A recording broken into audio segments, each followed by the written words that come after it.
Lalu berdasarkan kajian para ulama fonetik, apa yang menyebabkan huruf-huruf itu bisa berembus napas dengan deras? Dan kenapa ada huruf-huruf yang ketika diucapkan tidak berembus dengan deras napasnya? Begitu. Maka apa jawabannya? Ternyata menurut kajian kontemporer, yang menjadi sebab utama dalam permasalahan ini adalah keadaan pita suara. Jadi alasannya apa? Keadaan pita suara. Begitu. Jadi ternyata pita suara kita, kalau kita bisa bagi keadaannya secara umum, maka pita suara itu setidaknya ada 5 keadaan. Keadaan pertama adalah ketika pita suara dalam keadaan bernapas, maka dia terbuka lebar si pitanya, begini kurang lebih lah ya. Ini pitanya. Ini kalau kameranya bentuknya bulat, kurang lebih pitanya seperti itu.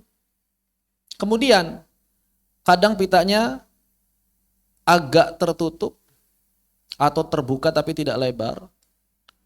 Terbuka tapi tidak lebar begitu. Tidak terlalu lebar, tidak selebar yang pertama tadi begitu. Kalau ini terbuka lebar ya.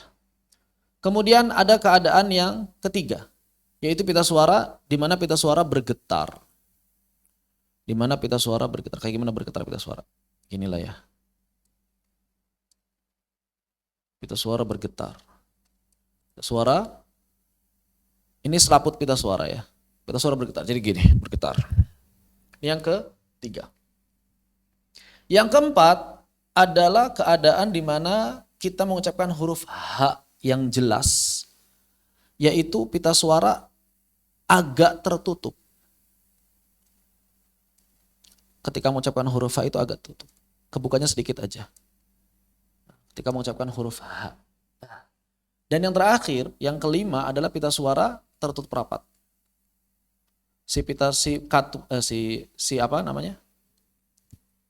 Ini selaput. Si selaputnya saling nempel, tertutup rapat. Nah, kurang lebih inilah keadaan 5 keadaan pita suara. Lalu, kapan atau bagaimana keadaan pita suara ketika mengucapkan huruf-huruf hams? Nomor pertama, ini adalah keadaan pita suara ketika, hilang.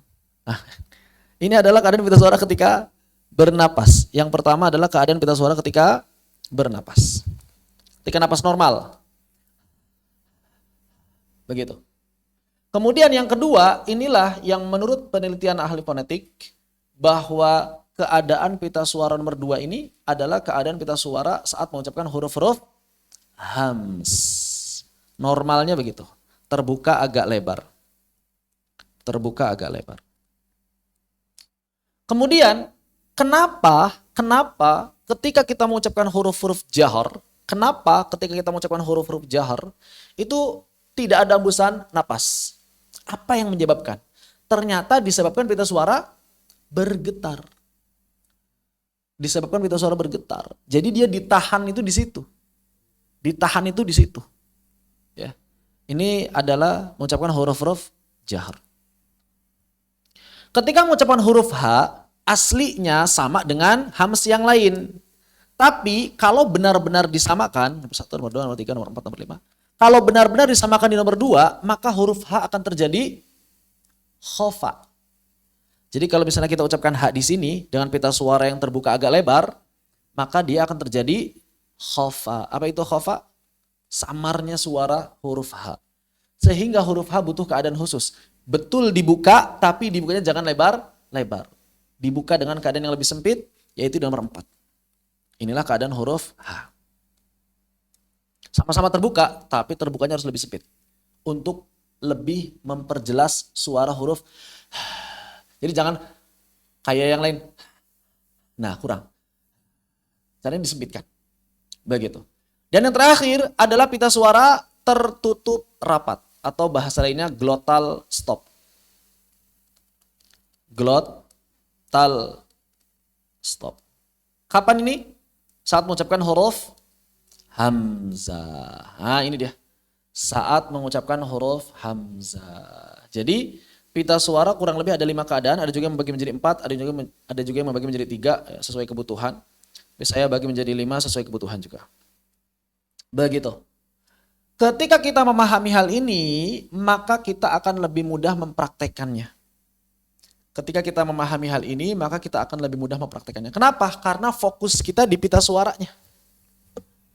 Oleh karena itu, para ahli fonetik kontemporer mengatakan bahwa hams dan jahar adalah sifat yang berkaitan dengan pita suara. Yang berkaitan dengan pita suara. Begitu. Ketika mengucapkan huruf-huruf hams pita suara terbuka, tidak ada getaran. Misalnya mengucapkan huruf tha. Nggak ada getaran sama sekali. Atau sin, atau fa, atau huruf-huruf yang lain, hams yang lain. Adapun saat mengucapkan huruf-huruf jahar, maka pita suara bergetar. Contohnya saat mengucapkan huruf dzal,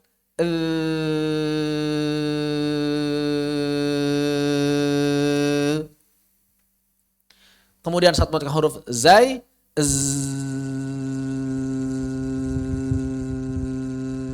atau saat mengucapkan huruf yang lain, yang jahar-jahar yang lain. Begitu. Nah, ini yang belum dibahas atau belum tersentuh oleh para ulama terdahulu. Dan ketika kita memahami hal ini, insya Allah ini akan lebih mempermudah praktek kita.